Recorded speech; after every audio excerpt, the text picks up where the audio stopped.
ఒక్క irrigation project పూర్తి చేయలేకపోయారు. కనీసం పులివెందుల్లో 1 ఎకరాకు నీళ్లు ఇవ్వలేకపోయారు. ఈ రోజు మీరు గుర్తుపెట్టుకోవాల్సింది, ఇప్పుడే మన మిత్రుడు ఆదినారాయణ గారు కోరారు, గండికోట ఆర్ఎండ్ఆర్.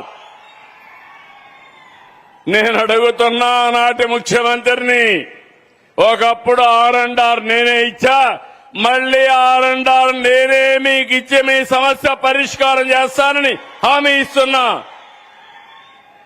ఇంకొక పక్క రాజోలి 3 టీఎంసీ నీళ్లు నిర్మాణం కావాలని కోరారు. తప్పకుండా చేస్తామని మీ అందరికీ హామీ ఇస్తున్నా.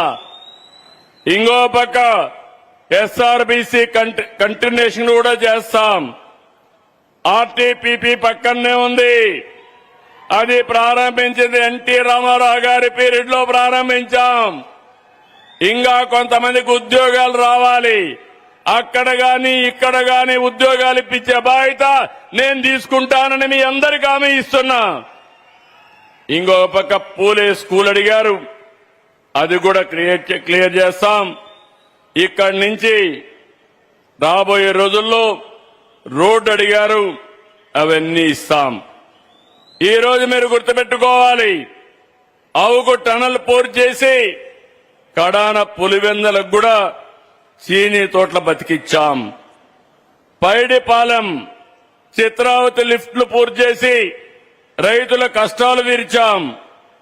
పులివెందుల మండలంలో ఎర్రబల్లి చెరువుకు కూడా మేమే నీళ్లిచ్చాం తమ్ముళ్ళు, ఆ విషయం మీరు గుర్తుపెట్టుకోవాలి. రాయలసీమ ముఖ చిత్రం మారుతా ఉంది. పచ్చదనం పరిశ్రమలతో ఈ ప్రాంతం దశ దిశ మారుతుంది. ఒకప్పుడు రాయలసీమ రాళ్ల సీమ, ఈ రోజు సీమ అంటే space technology, aerospace technology, defence, drone, electronics, automobile, renewable energy, food processing, cement, gold mining, ఇలా అనేక రకాల పరిశ్రమలు వస్తాయి. Just now I spoke to Sajjan Jindal ji. I requested him, in Tirupati there is a space city. All his satellites has to be launched from Tirupati. He agreed immediately. We are going to make it one of the best space city in Tirupati. We are having a drone city in Orvakal. Kopparthi, Orvakal, 2 industrial townships we are developing.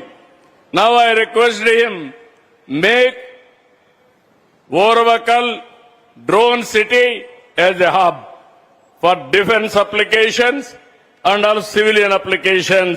He is going to do in big way. ఇక్కడికి వచ్చినప్పుడు రాయలసీమ వాసులందరికీ ఒక విషయం గుర్తు చేస్తున్నా. నేను ఎప్పుడూ coat చేసేవాడిని, ఇక్కడనే లింగాల మండలం ఉంది. పులివెందుల నియోజకవర్గంలో లింగాల మండలం. ఈ లింగాల మండలం చూస్తే 24-25 తలసరి ఆదాయం 7,26,931 రూపాయలు. విశాఖపట్నం తలసరి ఆదాయం కంటే మన లింగాల తలసరి ఆదాయం ఎక్కువ ఉంది. అంటే ఏంటి కారణం? లింగాలలో హార్టికల్చర్ ఉంది, అన్ని పండ్లు పండిస్తారు, కూరగాయలు పండిస్తారు. మైక్రో ఇరిగేషన్ ఇచ్చాం. నేను మైక్రో ఇరిగేషన్ ఇస్తే ఆ మైక్రో ఇరిగేషన్ కి సబ్సిడీ ఇవ్వకుండా అది కూడా తీసేసిన వ్యక్తి ఆ పార్టీ నాయకుడు. ఈ రోజు మళ్ళా రాయలసీమ వాసులందరికీ చెప్తున్నాను, ఆగస్టు 15 లోపల 1,00,000 కోట్లతో ప్రపంచానికి ఒక ఆదర్శంగా ఉండేట్టుగా గ్లోబల్ హార్టికల్చర్ హబ్ కి ఇక్కడే ఫౌండేషన్ వేస్తాం. మదనపల్లిలో 1,00,000 కోట్లు ఖర్చు పెడతాం. 40,000 కోట్ల రూపాయలు ప్రభుత్వం ఖర్చు పెడుతుంది. 60,000 కోట్ల రూపాయలు ప్రైవేటు పెట్టుబడులు వస్తాయి. ఇప్పుడు దేశంలో హార్టికల్చర్ లో నెంబర్ 1 గా ఉన్నాం. భవిష్యత్తులో ప్రపంచానికి నెంబర్ 1 గా రాయలసీమను తయారు చేసే బాధ్యత నేను తీసుకుంటా.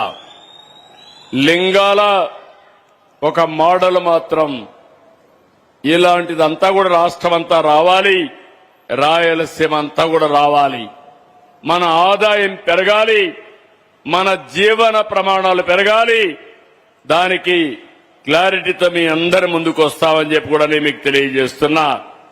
రాయలసీమ ఆధ్యాత్మిక కేంద్రం, పర్యాటక కేంద్రంగా కూడా తయారు చేస్తాం. గండికోట ఇక్కడే ఉంది. బ్రహ్మాండమైన టూరిజాన్ని అభివృద్ధి చేసే అవకాశం వస్తుంది. అమెరికాలో గ్రాండ్ కెనాన్ ఉంటే దాన్ని మరిపించే విధంగా భారతదేశంలో సుందరమైన గ్రాండ్ కెనాన్ మన గండికోట అని చెప్పి కూడా నేను మీకు తెలియజేస్తున్నా. ఇవన్నీ ఉపయోగించుకొని రాబోయే రోజుల్లో ఈ బీడు భూములు రేపు సిరులు బండిస్తాయి.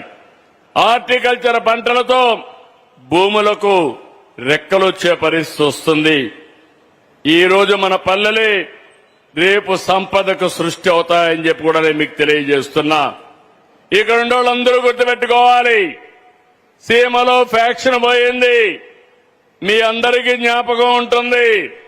95లో ముఖ్యమంత్రి అవుతానే నేను ఒకటే ఆలోచించాను, ముఠాలు పోవాలి, ఫ్యాక్షన్లు పోవాలి. నా రాయలసీమలో పారవలసింది రక్తం కాదు, నీళ్లు పారాలని, సంపద సృష్టించాలని నిర్ణయం చేసి ముందుకు పోయాం. ఈరోజు ఫ్యాక్షన్స్ లేవు, కానీ నేరాలు చేసే రాజకీయ నాయకులున్నారు. నేను అందుకే అన్నాను, ఇప్పుడే ఆదినారాయణ రెడ్డి గారు చాలా బాధపడ్డారు. బాధపడి నా మీద కేసు పెట్టారన్నాడు.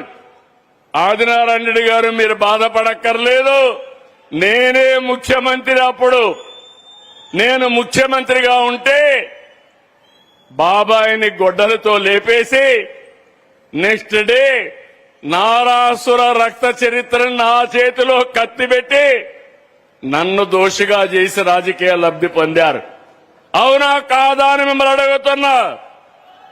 మీకు గుర్తుందా అని మిమ్మల్ని అడుగుతున్నా. అలాంటి వ్యక్తి రాష్ట్రానికి ఏం చేస్తారని అడుగుతున్నా. విధ్వంసమే అజెండాగా ముందుకు పోయారు. ఇప్పటి వరకు విధ్వంసాన్ని చేశారు. నేను అందుకే మిమ్మల్ని అందరినీ ఒకటే కోరుతున్నాను, ఒక మనిషికి